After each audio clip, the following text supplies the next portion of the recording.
Some calls come at the worst times, interrupting sleep, disturbing peace. But every now and then, a call arrives that changes everything. For Alex, it was one of those nights.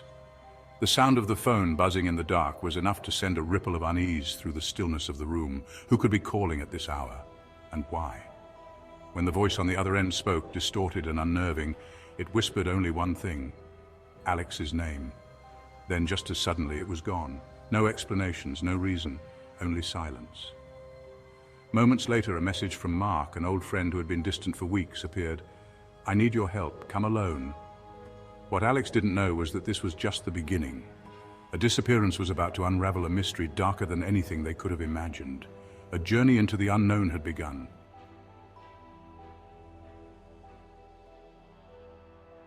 It was close to midnight when Alex's phone buzzed to life on the bedside table. The screen glowed eerily in the dark room, casting long shadows over the walls. Half asleep, Alex squinted at the unknown number flashing on the screen. Who could be calling at this hour? Hesitantly, Alex answered. "Hello?" Alex's voice cracked, betraying the unease of the late hour. There was no response, just the faint crackle of static, like an old radio struggling to find a signal. Alex checked the signal bars on the phone, full strength. "Hello?" they repeated, louder this time, still nothing. Then came the sound, a faint, distorted whisper, almost imperceptible through the static. "Alex." The voice was warped, like it was underwater, but unmistakably speaking their name. Alex's blood ran cold. "Who is this? What do you want?" they demanded, sitting up fully now, their heart thudding against their chest. But the voice didn't answer. Instead, the line went dead, leaving only the deafening silence of the night. Frowning, Alex tried to redial the number, but the screen flashed an error. "This number is no longer in service." How could that be? The call had come through just seconds ago. Unease twisted in Alex's gut, but before they could make sense of what just happened, a notification popped up, a text message from Mark. The friend Alex hadn't heard from in weeks. The message was brief, almost cryptic. "I need your help, come alone, midnight, the docks." Confusion and concern warred in Alex's mind. They hadn't seen Mark since the strange behavior started, paranoia, cryptic comments about being watched. But this message seemed urgent. More than just a cry for help, it felt like a warning. Alex's mind raced with questions. What had happened to Mark? Why now, in the dead of night? And what did that unsettling phone call have to do with this sudden cryptic message? The unanswered questions gnawed at Alex, but one thing was clear: they had to go, even though every instinct screamed to ignore the message, to let someone else handle it. They knew they couldn't turn their back on Mark. Not now, not after everything they had been through together. Throwing on a jacket, Alex slipped out of the apartment, the weight of the unknown heavy on their shoulders. The streets outside were eerily quiet, the stillness amplifying the anxiety building in their chest. Alex glanced at the time, 11:45 p.m. There was only 15 minutes to get to the docks, and something told them they were already running out of time.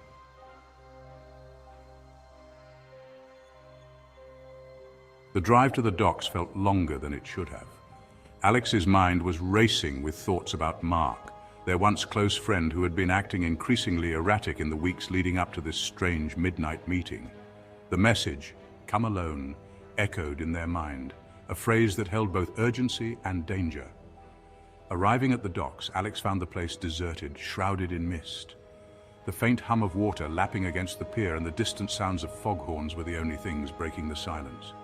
Alex checked the time, midnight on the dot. There was no sign of Mark. A quick look around revealed nothing out of the ordinary, just the eerie quiet of a place abandoned after hours. But something felt off.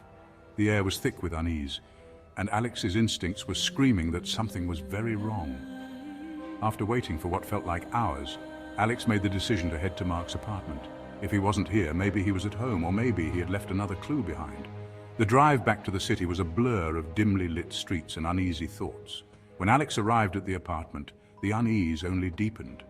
Mark's door was slightly ajar. A crack of darkness loomed beyond the threshold. "Mark?" Alex called out softly, pushing the door open. The apartment was in disarray. Papers strewn across the floor, chairs knocked over, drawers left open as if someone had been in a hurry to leave. The sight of it all turned Alex's concern into dread. Everything seemed to indicate a quick departure, but why? Alex's eyes scanned the room, looking for any sign of where Mark might have gone. Then something unusual caught their attention. On the far wall, just behind the scattered papers, a symbol was drawn in what appeared to be charcoal. It was small, almost imperceptible, but its presence was unsettling. A rough circle intersected with jagged lines, unlike anything Alex had seen before. The police arrived not long after Alex's call, but their reaction was dismissive. To them, it seemed like a case of someone who didn't want to be found. A voluntary disappearance, they said. They took statements, looked around, but ultimately left with no sense of urgency. But Alex knew better. Mark hadn't just left. Something was happening, something far more sinister than what the police believed. Mark had been paranoid for weeks, talking about people following him, about shadows in the corner of his eye. Alex thought it was stress or exhaustion, but now, standing in the chaos of the apartment, those concerns felt real. This wasn't just a disappearance, it was the beginning of something far darker, and Alex was determined to uncover what had really happened to their friend.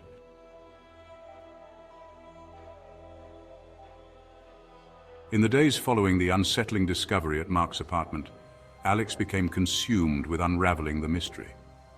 The police had all but dismissed the case, but Alex knew there was more beneath the surface. They couldn't shake the feeling that Mark was trying to leave behind clues, something to explain his sudden disappearance. And then the first one appeared. It was early morning when Alex received the envelope. No return address, no name, just a neatly folded piece of paper inside. The handwriting was unmistakably Mark's. Scribbled across the paper was a cryptic message. "It's not safe to trust them. Look where we used to go." Alex's mind raced back to the days when they and Mark would escape to the old abandoned bookstore downtown. It had been their secret hideaway, a place they could go to get away from the chaos of their lives. But why would Mark be pointing Alex there now? With mounting unease, Alex made their way to the dusty, forgotten bookstore. The building had long been condemned, but it stood as they had left it, its windows dark and the door barely hanging on its hinges. Pushing past the creaking door, Alex was greeted by the smell of musty paper and old wood. Inside, shadows danced along the walls as shafts of sunlight pierced through cracks in the ceiling. It was eerily quiet, save for the occasional groan of the building settling. Alex began to search the place, knowing that whatever Mark had hidden, it would be here. And then, behind an old stack of forgotten books, Alex found it. A small box, no larger than a shoebox, hidden beneath a loose floorboard. Inside were old photographs, images of Mark with people Alex had never seen before, all of them wearing expressions that made Alex's skin crawl. There were also letters, hastily written and filled with warnings about them, though who they were was still unclear. One photo, however, stood out. It showed Mark standing next to a man in a dark coat, his face blurred as if he had moved just as the photo was taken. The man was standing in the shadows, and something about him felt deeply unsettling. Alex couldn't shake the feeling that this man, this figure, was somehow connected to all of this. Suddenly, a noise from outside snapped Alex out of their thoughts. Footsteps. Someone was approaching. Heart pounding, Alex hurriedly stuffed the contents back into the box and slipped it into their bag. Moving quickly but quietly, they slipped out the back door just as a figure stepped into the bookstore through the front. Alex knew they weren't alone in this search. Someone was watching them, following them, and they were getting closer.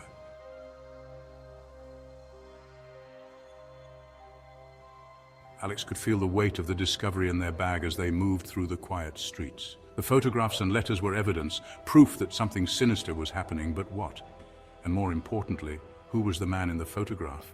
The image of the blurred figure standing next to Mark refused to leave Alex's mind. As they walked, Alex kept glancing over their shoulder, an increasing sense of paranoia taking hold. The streets felt too quiet, the darkness too deep.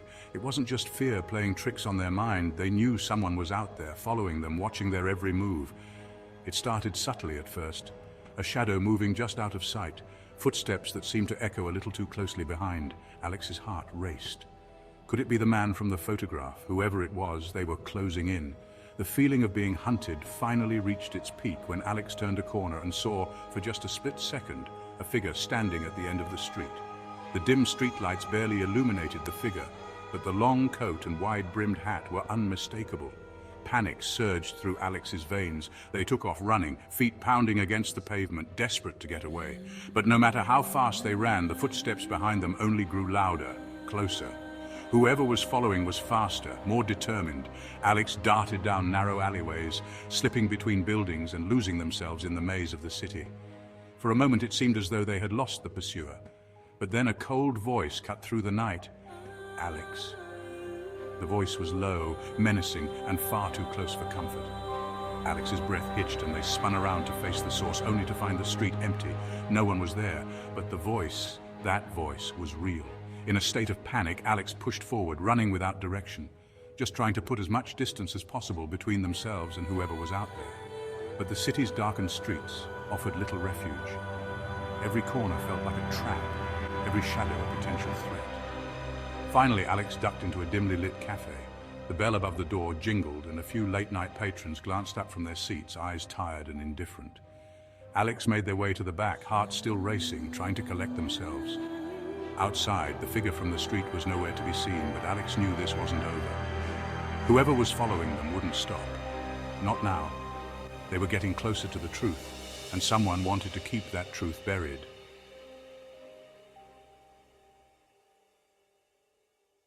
The cafe's low murmur of voices was the only thing grounding Alex as they sat in the corner, heart still racing from the chase. The mysterious figure had vanished, but the tension in the air lingered like a thick fog, impossible to shake. The evidence Alex had gathered, the photos, the letters, burned a hole in their bag.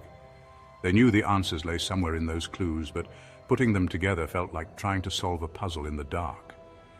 Suddenly, Alex's phone buzzed, breaking the uneasy silence. The screen displayed another unknown number. Hesitating for a moment, Alex answered. "I see you've been busy." The voice was deep, calm, and unmistakably dangerous. "But you're too late." The words sent a chill down Alex's spine. "Who are you? What have you done to Mark?" Alex demanded, gripping the phone tightly.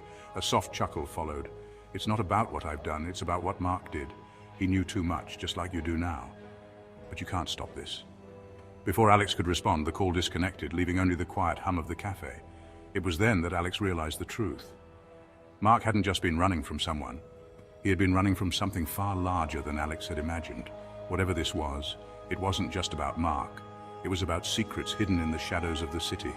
Dangerous truths that powerful people were willing to protect at any cost.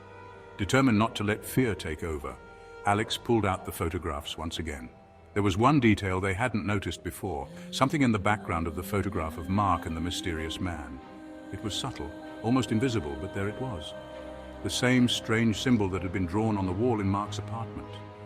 It wasn't just a random marking, it was a sign, something connected to a larger conspiracy. Suddenly it all clicked into place. The symbol, the man in the photograph, the warnings in the letters. Mark had uncovered something big enough to make him disappear. But what? And who was behind it all? Without warning, the door to the cafe swung open. Alex looked up, and there, standing in the doorway, was the man from the photograph. The figure who had been following them, hunting them. His face was finally visible, cold and calculating. Alex's heart pounded as the man approached. "It's over," he said, his voice low and menacing. "You should have stopped when you had the chance." But Alex wasn't ready to give up. There was one last card to play. They reached into their bag, gripping the small box of clues, and stood to face the man. In the final moments, Alex realized the truth. This was bigger than just a disappearance. It was a fight against something deeply entrenched, something that would stop at nothing to protect itself. And now Alex was part of it, for better or worse. Thanks for watching. Do not forget to subscribe for more upcoming videos.